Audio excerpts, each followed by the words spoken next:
Bueno, amigos, son las 8:30 de la mañana. Estamos aquí. Vamos a hacer, recuerden cuáles son los pasos. Si hay mucho ruido en su área, por favor, cancelen sus micrófonos para que no nos echen a perder a los demás. Ok, le voy a cerrar aquí entonces el micrófono. Dame fuera. Por supuesto que tienen ya la forma de levantar la mano. Entonces, cuando tengan alguna pregunta, en ese momento levantan la mano y prenden su micrófono y inmediatamente les damos la palabra. Esta es una sesión de integración de conceptos. Esta es una de las sesiones más importantes que tenemos porque aquí queremos hacer un resumen de todo lo que hemos hecho en el camino y de lo que nos gustaría dejarles a ustedes, ¿no? Entonces, voy a empezar con la primera parte y entonces aquí tengo tal cual una tarea de la doctora Marcela Castillejo Román. ¿Está con nosotros? ¿Está con nosotros, Marcela? Marce, ¿estás con nosotros? ¿Alguien la conoce? Pueden prender su micrófono, por supuesto, si alguien la conoce. Nadie conoce a Marce, no sean mala onda. ¿No? Nada, no, dicen por ahí que no. ¿Quién ¿No tiene amigos, Marce? ¿Marce Castillejos? ¿No? ¿Nadie? ¿No es de nadie? ¿No la conoce nadie? ¿No? Bueno, entonces, pero hizo una tarea muy buena. Y entonces aquí está la actividad 6. Ya llevamos 6 actividades. Y entonces vamos a ver la integración de conceptos. La integración de conceptos es lo que nosotros les hemos dado. Yo entiendo que ustedes tienen información de muchos otros lados, pero aquí lo que queríamos hacer era como que se integraran los conceptos básicos que íbamos teniendo, íbamos analizándolos. Entonces, ¿cuáles fueron los primeros conceptos, estimada Betty Franco? Betty Franco, dinos, ¿cuál fue el primer concepto que aprendimos?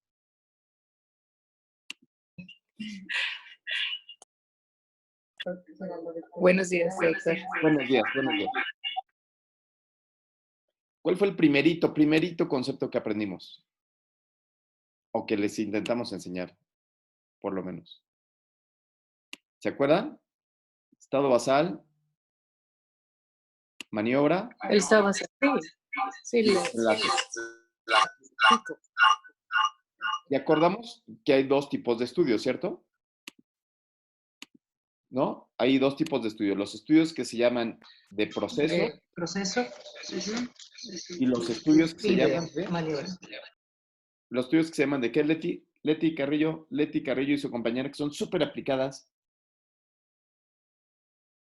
Leti Carrillo, ¿me recordarán cuántos son los tipos de estudio que vimos? O los 2 tipos de estudio que vimos, ¿se acuerdan? Leti. Y de ¿Perdón? Perdón, Leti. ¿Cuál es, doctor? Vimos que había 2 tipos de estudio. Unos tipos de estudio que les llamábamos de proceso, ¿se acuerdan? O de prueba diagnóstica, ¿cierto? Sí es. Okay. ¿Estos para qué son? ¿Para qué tipo de pregunta de investigaciones?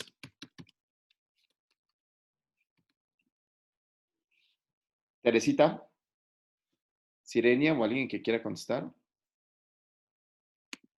Bueno, dijimos que habíamos dicho que era para cuando tengo una pregunta de diagnóstico. ¿Cómo hago un diagnóstico como tal? ¿Cierto? ¿Y cuál era el siguiente tipo? ¿Cuál era el otro tipo de estudio? El siguiente tipo de estudio era el estudio de causa-efecto. ¿Sí? Sí. ¿Así van bien? Sí. ¿En el repaso? Entonces, eso fue lo primero que enseñamos, ¿no? Entonces, lo que enseñábamos es que para los estudios de prueba diagnóstica, que era en el primero de los casos, entonces, para los estudios de prueba diagnóstica, aquí tenían los pacientes que tenían una sospecha de infección, ¿no? Sospecha de algo. Sospecha de enfermedad. Como en el caso como en el caso clínico, ¿El paciente de qué sospechábamos? Influenza. De influenza. Tenía una infección de vías respiratorias altas que podría ser influenza, aunque hoy en día podríamos decir que podría ser incluso coronavirus, ¿cierto? Ujú. Sí. Es un piloto que ya no le preguntamos, pero puede venir de China o de Italia, entonces puede ser que tuviera coronavirus. Y entonces, cuando yo tengo esta sospecha de enfermedad o esta prueba diagnóstica, ¿sí? Aquí voy a quitar este acá. Entonces, tengo la sospecha de enfermedad y lo tengo que comparar contra un innovador, o sea, en este caso eran los datos clínicos, ¿cierto? Los datos clínicos incluso podrían ser o la prueba rápida, ¿cierto? Sí, sí, Leti. Betty Franco. Sí, doctor. Así es. ¿Y contra qué lo comparo, estimada Betty Franco? Contra el estándar de oro. ¿Cuál sería el estándar de oro? Sería la RTP. ¿Cuál es el problema de la RT-PCR? Ay, Dios, esto no lo quiero. Es el tiempo que se lleva en procesarse la muestra. Es decir, eso no lo podemos hacer en la práctica clínica habitual, ¿no? A fuerza lo tenemos que leer de un artículo, ¿sí? Así Entonces, es. RT-PCR, pues sí está padre, pero híjole, de aquí a que tengo el resultado es el estándar de oro, pero de aquí a que tengo el resultado ya pasó mucho tiempo y este sujeto se nos puede enfermar peor. ¿Y cuál sería el resultado? ¿Cuál es el resultado que espero de una prueba rápida? O espero de este tipo de estudios. Eh, Teresita. Martín Avedaño. Martín, ¿cuál es el resultado que se espera de este tipo de estudios? Saber la causa. ¿Cómo? ¿Cuál es el resultado que espero de estos estudios? Incidente. Efectivamente, el diagnóstico oportuno. Yo quisiera hacer el diagnóstico oportuno. Ese es mi objetivo a la hora de hacerlo. ¿Sí? Por aquí alguien levantó la mano. No vi quién levantó la mano porque se me fue la imagen. Pero ¿quién levantó la mano? No la encuentro. Arlen, adelante. Arlen, por favor, ¿qué es lo que busco con estos estudios? Un diagnóstico oportuno y a tiempo, según la sensibilidad y la especificidad del estándar de oro. Ok, lo que busco con los datos clínicos es, si es que tiene una suficiente sensibilidad y especificidad al compararlo contra el estándar de oro, entonces lo que voy a lograr, como tú bien dices, es el tener un diagnóstico oportuno, ¿cierto? Entonces, ¿qué es la sensibilidad y la especificidad? Bueno, la sensibilidad y la especificidad es algo que me da a priori, es un conocimiento que me da a priori. ¿Se entiende eso de a priori, estimado doctor Rangel? ¿Qué es eso de a priori? O Arlen, ¿qué significa a priori? Que dé prioridad en cuanto al diagnóstico de enfermos y o cuántos se van a enfermar. No, a priori significa que yo, antes de que llegue el paciente, antes de que yo vea los datos clínicos, yo estoy pensando, yo ya leí que probablemente la prueba rápida o los datos clínicos funcionen. Eso es a priori. ¿Se entiende? O sea, son cosas que yo leí del artículo que contrasté de RT-PCR, contra la RT-PCR. ¿Sí? Eso fue lo que salió en el artículo. Eso fue lo que yo leo. A eso le llamamos sensibilidad, especificidad. Eso siempre es a priori. Pero ya cuando me llega el paciente... Doctor, entonces sería un conocimiento anticipado antes de que se presente el paciente con el caso. Exactamente. Eso sería un conocimiento que yo obtengo de la lectura de un estudio de los datos clínicos o la prueba rápida o más la prueba rápida comparado contra el PCR y yo obtengo estos datos de sensibilidad, especificidad. Lo que quisiera es encontrar qué tanto funcionan, qué tan bien sirven. Y ahora tengo otros datos más que son mucho más interesantes. Y esos datos más se llaman valores predictivos positivos y valores predictivos negativos. ¿Qué son los valores predictivos positivos y qué son los valores predictivos negativos?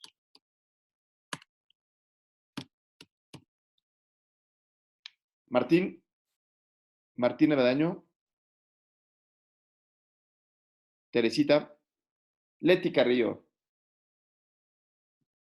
¿Qué son esos valores predictivos positivos? Ah, Mac, venga Mac, adelante. Mac, Hola, buenos días.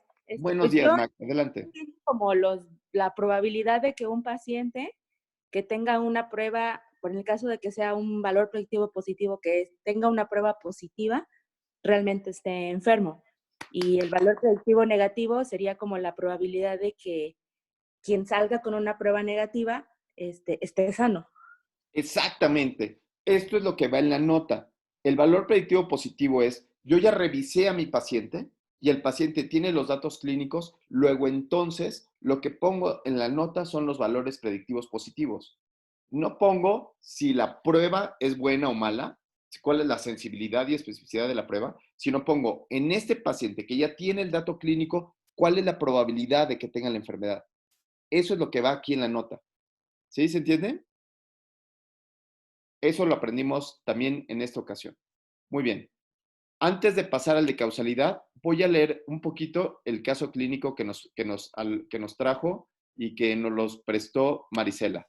Entonces, dice, revisaremos el caso clínico y responderemos con el conocimiento que integramos o que intentamos integrar en este curso. Hasta ahora, para los estudios de proceso, muy bien, y de relevancia clínica que vamos a ver después. Y reflexionaremos si existen cambios en la manera de hacer las notas, si ustedes mejoraron al hacer las notas o se quedaron iguales, ¿no? Entonces vamos a ver esta nota que lo intentamos utilizar con el método SWAP, ¿no? Y vamos a ver qué tal nos va y díganme si esta mujer cambió o no cambió, si la doctora Marcela cambió al entender un poquito mejor los conceptos o no cambió. Entonces, esta es de Zacatepec, Morelos. ¿Sí? ¿Alguien es de Morelos? ¿Alguien conoce a la doctora? ¿Alguien es de Morelos? ¿No? No Sí, tenemos... yo soy de Morelos, pero no conozco a la doctora. ¿Quién es de Morelos? ¿Quién es de Morelos? Mac. Mac. Oye, Mac.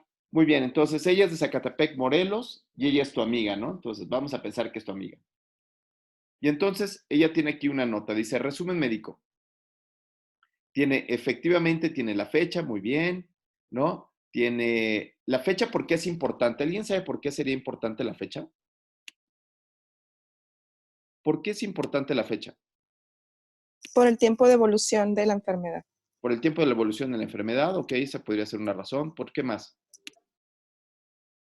Por la presentación de los síntomas que refiere el paciente al día de la valoración médica. Por la presentación, ok, ¿por qué más? Porque también podemos encontrar casos en determinadas fechas del año. ¡Wow! Por la prevalencia de la enfermedad. ¿Quién dijo eso? No vi quién habló, pero el que haya hablado, ¿quién habló? ¿Nombre del que habló? ¿Quién fue? Bueno, el compañero que habló, lo que nos indica la fecha es la prevalencia de la enfermedad que había en ese momento. Cuando la prevalencia es mayor, es mucho más fácil hacer el diagnóstico que cuando la prevalencia es más baja, ¿sí? Eso solamente son probabilidades. La probabilidad de que yo me saque el avión, si nada más venden 5 boletos y yo compro 3, es mayor que si solo compro 1. ¿Se entiende? Hay una rifa de un avión. Y en la rifa del avión, si yo compro 3 boletos, si son 5 boletos los que venden y yo compro 3, la probabilidad es mayor. Por eso es que la prevalencia de la enfermedad es muy importante conocerla. Aquí la prevalencia de la enfermedad era muy alta. En enero, la prevalencia de influenza es muy alta, es del 60%. Entonces, ya de ahí partimos. ¿Ok? Después ponen los signos vitales, muy bien, y empieza con el resumen médico. Otto, ¿nos podrías ayudar leyendo el resumen médico? ¿Dónde dice ese? Sí, claro, es paciente masculino de 35 años de edad, piloto aviador, acude al servicio de urgencias de la unidad de primer nivel de atención el 16 de enero de 2020. Durante el motivo de consulta refiere fiebre y malestar general. Antecedentes personales patológicos, colecistectomía hace 2 años sin complicaciones, tabaquismo negado, consumo ocasional de alcohol, portador de glucosa alterada en ayuno sin tratamiento actual, última glucemia hace 3 meses de 105 miligramos por decilitro. Antecedentes epidemiológicos, esquema de vacunación incompleto, no se aplicó la vacuna de la influenza. Padecimiento actual, Hasta ahí, inicia hasta 2 ahí días. la dejamos. Ok, Hasta ahí la dejamos. Antes del padecimiento actual. Ruama, cuéntanos de aquí, de estos antecedentes. Hay unos que son importantes y hay otros que no nos aportan gran cosa. ¿Cuáles podrían ser los importantes de esta nota? Podría ser importante la glucosa, la glicemia, Ok, que estuvo alterada, ok. que pues define como inmunocompromiso de una persona. Más Lo o que menos. no, pues podría ser tabaco, no, nada más. Es lo que Yo creo que otro punto importante es de este de aquí. importante. Yo creo que otro punto importante es Ah, este, ok, sí, que no está vacunado. que no se aplicó la vacuna de influenza. El canijo no se aplicó la vacuna de influenza y viene bien contento ahora que lo curemos, ¿no? Ok. Después, padecimiento actual. ¿Quién nos quiere ayudar a leer? ¿Alguien quiere ayudar? ¿Martín? ¿O tú, Ruama? Martín Navedaño Vientos, gracias. Padecimiento actual.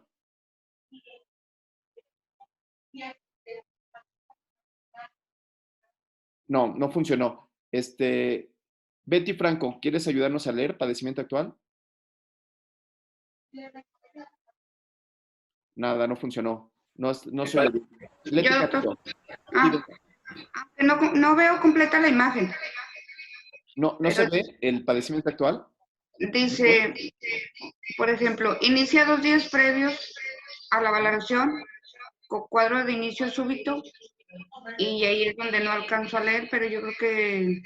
A ver, déjalo luego más para que a ver si funciona. ¿Lo puedo leer yo? Sí, claro, adelante. A ver, ahí se ve mejor. Padecimiento actual. Inicia 2 días previos a la valoración con cuadro clínico de inicio súbito caracterizado por malestar general, fiebre de 39 grados centígrados, cefalea retroauricular, odinofagia, tos seca, rinorrea y alínea sin dificultad respiratoria.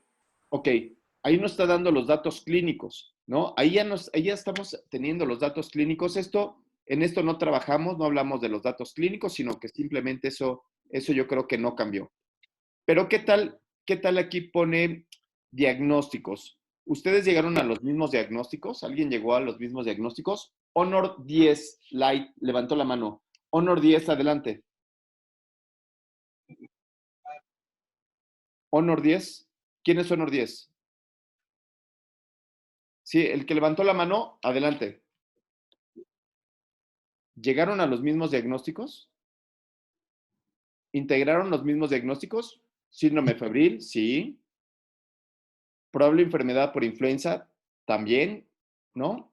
O yo le podría poner enfermedad similar a influenza, podría ser. Si usáramos el CIE-10, lo que estaríamos diciendo es infección de vías respiratorias altas no complicada, ¿no? Prediabetes, quién sabe. Hipertensión arterial, sí. Obesidad mórbida, sí. Síndrome metabólico, no estoy muy seguro. Pero pasemos ahora a otra cosa que enseñamos. La otra cosa que enseñamos es el plan. ¿Qué voy a hacer? Para este plan, lo que hago son estudios de causalidad, ¿no? Y entonces, habíamos comentado hace ratito de los estudios de causalidad, que era que empezábamos con estado basal, nos seguíamos con maniobra, lo voy a quitar aquí, nos seguíamos con maniobra y con resultado, ¿sí? Esos son los estudios de causalidad. ¿Queda claro? En este caso, ¿cuáles fueron las maniobras que pudimos haber hecho? ¿Cuáles fueron los tratamientos que podemos hacer? ¿Cuáles pueden ser? Las maniobras creo que podrían ser el decidir si realizar una prueba diagnóstica o no, No. e inicio de tratamiento. Sí, en la prueba diagnóstica habíamos dicho que son para estudios de proceso. Ah, sí. Y aquí ya no hablamos de proceso, aquí ya hablamos tal cual, ¿no? Del tratamiento antiviral. Ya hablamos si le doy tratamiento antiviral o no se lo doy, que fue el artículo que revisamos, ¿sí? ¿Cuál es la otra opción? Bueno, la otra opción podría ser si le doy alguna otra cosa más extra, vitaminas. si le doy, si lo intubo, si lo ingreso al hospital. Pero aquí en lo que revisamos era, ¿le doy antiviral o no le doy antiviral? ¿Le doy oseltamivir o no le doy oseltamivir? Y entonces, como esa era la primera opción, vamos a empezar a pensarla. Pensemos que el paciente ya tiene sospecha, como habíamos dicho, de influenza, ¿cierto? ¿Cierto o no? Sí. No tenemos el diagnóstico confirmatorio, pero sí podríamos estar bastante seguros de que el paciente por lo menos tenía sospecha de influenza. ¿Ok? Entonces le podríamos llamar síntomas similares a influenza. ¿Qué ventajas tendría darle oseltamivir? Si es que alguien le daría oseltamivir, ¿cuál sería la razón por la cual darle el oseltamivir? Para influenza. ¿Para qué? ¿Quién dijo? Perdón, no escuché. Martín Avendaño, porque sería lo más conveniente para un tratamiento para influenza. Sería lo más conveniente para un tratamiento de influenza. ¿Pero qué es lo que quieres prevenir con este tratamiento de influenza? Arlene, venga. Por ejemplo, en este caso clínico, como no se, es piloto aviador, viaja. 2, no se aplicó la vacuna. 3, tiene fiebre. 4, tiene un cuadro clínico respiratorio. Yo pienso que sí se le puede dar el oseltamivir para evitar que tenga complicaciones como neumonía o un síntoma respiratorio agudo. Lo que queremos es evitar complicaciones. ¿Qué otra cosa queremos evitar? El riesgo de hospitalización. Que no se hospitalice. ¿Sí? ¿Qué otra cosa queremos evitar? Que no un se SIRA muera. y que no se, un SIRA y que no se muera. SIRA, que no se muera. ¿No? No le vamos a dar oseltamivir para que se le quite el dolor de cabeza. ¿Cierto? No. ¿Para eso qué le doy? Pues. Paracetamol. No le doy oseltamivir para que se le quite la rinorrea. ¿Para eso qué le doy? Pues loratadina. Loratadina. No le voy a dar oseltamivir para que se sienta mejor. ¿Cierto? Le doy para evitar estas complicaciones, que son las que vimos en el artículo. ¿Se acuerdan? Sí. Que vimos no vemos la eficacia, sino lo que nosotros medimos es riesgo relativo para evitar complicaciones, riesgo relativo para evitar hospitalización, riesgo relativo para evitar SIRA y riesgo relativo para evitar muerte, ¿cierto? Sí. En el artículo que mencionamos, ¿qué fue lo que encontramos? ¿Qué es lo que salía? La utilización de un placebo. Sí, era la comparación contra un placebo. Muy bien, Martín. Pero, ¿cuáles eran los resultados? ¿Verdaderamente servía el oseltamivir comparado contra placebo para evitar esas complicaciones? ¿O en realidad no había diferencias? Moisés, venga. Moisés Moreno acaba de levantar la mano. Adelante, Moy. Hola, Doc.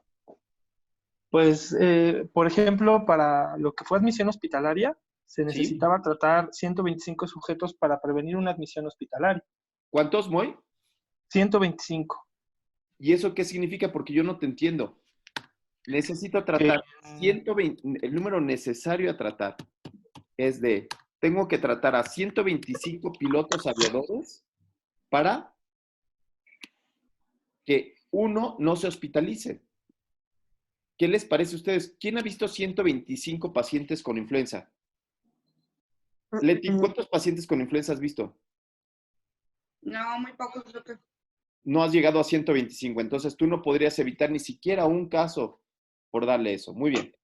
¿Qué otra cosa? ¿Qué otra cosa? ¿Complicaciones de cuánto salió el número necesario a tratar? Para eventos respiratorios, ¿sí? Se necesitaba tratar 30 sujetos para prevenir un evento respiratorio. Necesito tratar 30 pilotos aviadores para evitar un caso. Estimado Edmundo, ¿cuántos pacientes has visto tú con influenza?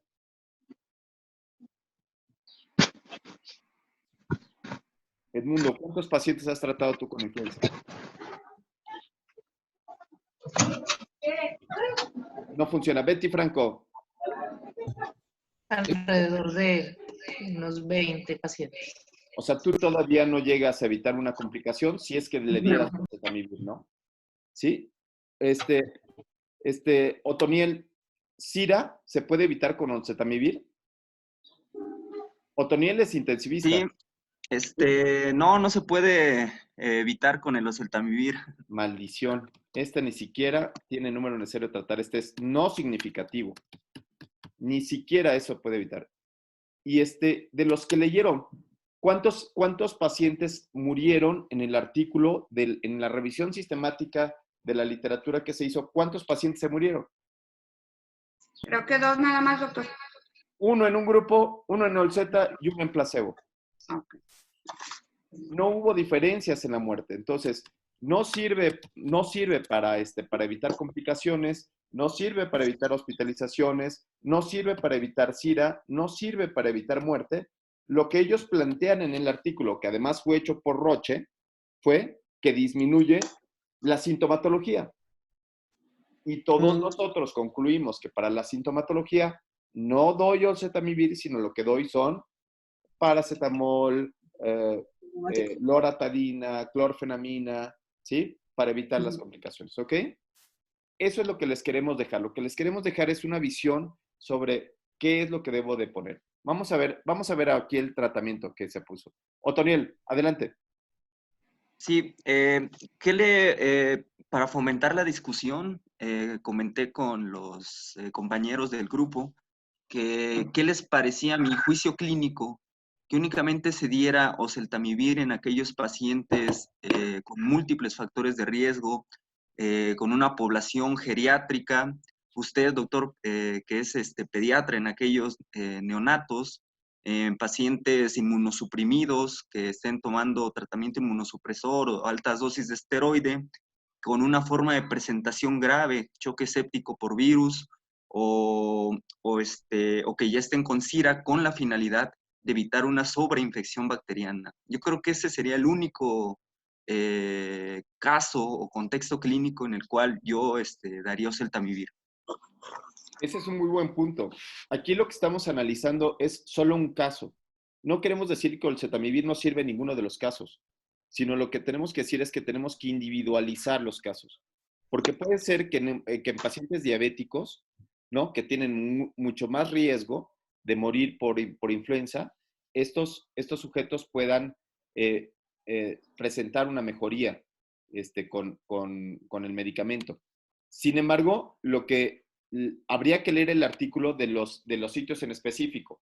Hay que individualizar el caso. En este momento, para este ejemplo, lo único que decimos, no decimos es que no sirva para todos. Lo que decimos es, para este caso en concreto, no estaba indicado el darle oseltamivir, aunque en las guías de práctica clínica viniera que hay que dárselo. Eso es muy importante conocerlo, porque puede ser que si haya casos donde funcione, sin embargo, para este paciente, el oseltamivir probablemente solamente le incremente la probabilidad de tener más náuseas y más vómito. Eso resulta muy, muy interesante, ¿sí? Entonces, vean ustedes lo que nosotros quisiéramos, ¿no? Una de las circunstancias que nosotros quisiéramos ver sería, déjame dejar de compartir, y voy a compartir ahora otra pantalla de otra tarea. Entonces, lo que nosotros buscamos es que estas notas, por ejemplo, esta es una nota de Lorena Velasco Fonseca. Esta es una nota común. Se reserva, lo que queremos evitar es esto. Uno, esto que viene aquí, se reserva el pronóstico a evolución del paciente. ¿El pronóstico de verdad es reservado? ¿O qué es lo que dicen los artículos? Leti, ¿qué decía el artículo? ¿Cuántos se murieron? Pues la mortalidad fue nada más de 2, doctor. De 2 en 4,000 pacientes. 4,300. ¿De veras el pronóstico es reservado? ¿O cuál es el pronóstico de este paciente? Bueno. Es un pronóstico bueno. No tenía las comorbilidades que había dicho Otoniel, ¿no? Todas estas circunstancias que había tenido. La verdad es que el pronóstico era muy bueno. Incluso hasta podríamos decir a cuánto tiempo. Y incluso podríamos decir que el pronóstico depende de evitar complicaciones, ¿no? Quizás una nueva visita al hospital podría ayudar a evaluar esas complicaciones que habíamos mencionado. ¿Cuál es el objetivo? ¿Ya vieron el objetivo que puso Lorena? ¿Alguien lo puede leer? ¿Leti?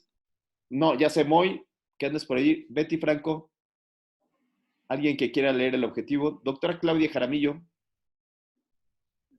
Dice, Objetivo.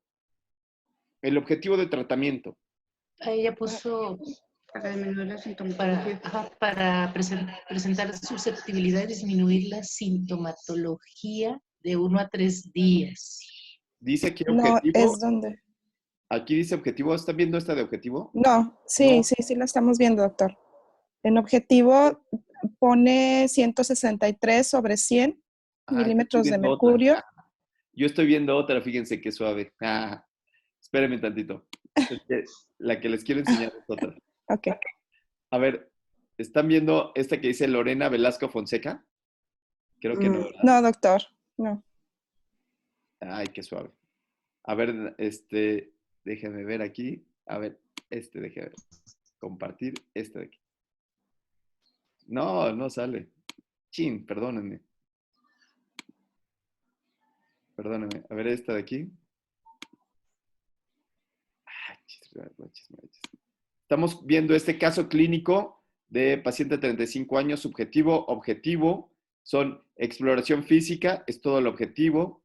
Y el análisis viene que índice de masa corporal. Se presentan datos clínicos operacionales de acuerdo a la Secretaría de Salud del diagnóstico de influenza. Pronóstico reservado para la vida, ya que el paciente acudió a tiempo. ¿Qué les parece eso? Pronóstico reservado para la vida, ya que el paciente acudió a tiempo. ¿Qué opinas, estimado Jorge Castillo? ¿El pronóstico era así? ¿Era reservado para la vida? Estimada Mac. Pues en realidad creo que era bueno para la vida. Bueno, el pronóstico era bueno para la vida. No iba a morirse. Lo más grave es que pudiera hospitalizarse en algún caso o tener una sobreagregación bacteriana, ¿no? Dice, puede ser que sea reservado ya que cuenta con factores de riesgo. Ok, puede ser. De acuerdo a estudios, se observa que la eficacia en cuanto a la prevención de complicaciones y disminución del tratamiento con el oseltamivir no es el esperado. No entiendo lo que quiso decir. Por lo cual, el efecto benéfico será para limitar la sintomatología asociada con la ayuda de medidas de sostén. Se espera la recuperación sin secuelas. Bueno, lo que estamos... Nos faltan ya 4 minutos. Entonces, quiero dejarles lo que nosotros esperábamos en este trabajo. Lo que nosotros esperábamos en ese trabajo era que ustedes reflexionaran un poco de cómo se hacen las notas médicas, de qué es lo que hay que poner en la nota médica, cómo de repente podemos escribir cosas que no son tan consistentes con la literatura, cómo me puedo escudar en las guías de práctica clínica para poner cosas que incluso me pueden llegar a ser deletéreas para mí mismo, ¿no? Y entonces nos quedan 3 minutos. Me gustaría escucharlos a ustedes. ¿Qué les pareció este intento de integración de los conceptos?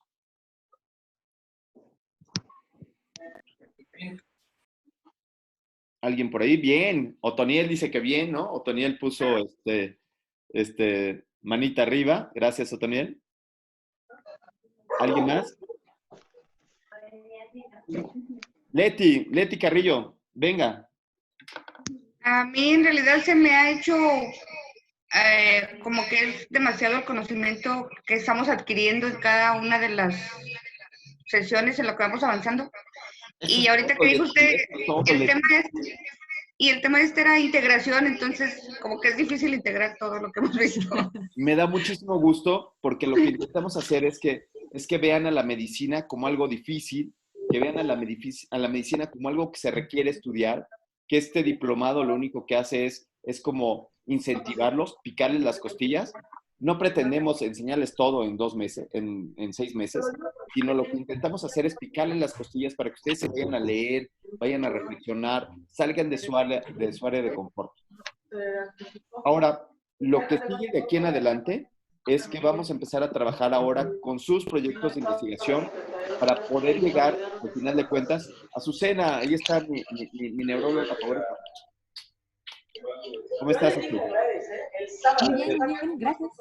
Entonces, lo que intentamos hacer para las siguientes clases es que vamos a seguir teniendo los temas como están previstos, pero ahora vamos a empezar a tener sesiones para empezar a ver cómo van a ser su estado basal, maniobra y desenlace de la idea que tengan, del proyecto que tengan. Y sobre eso vamos a empezar a platicar para la creación del proyecto.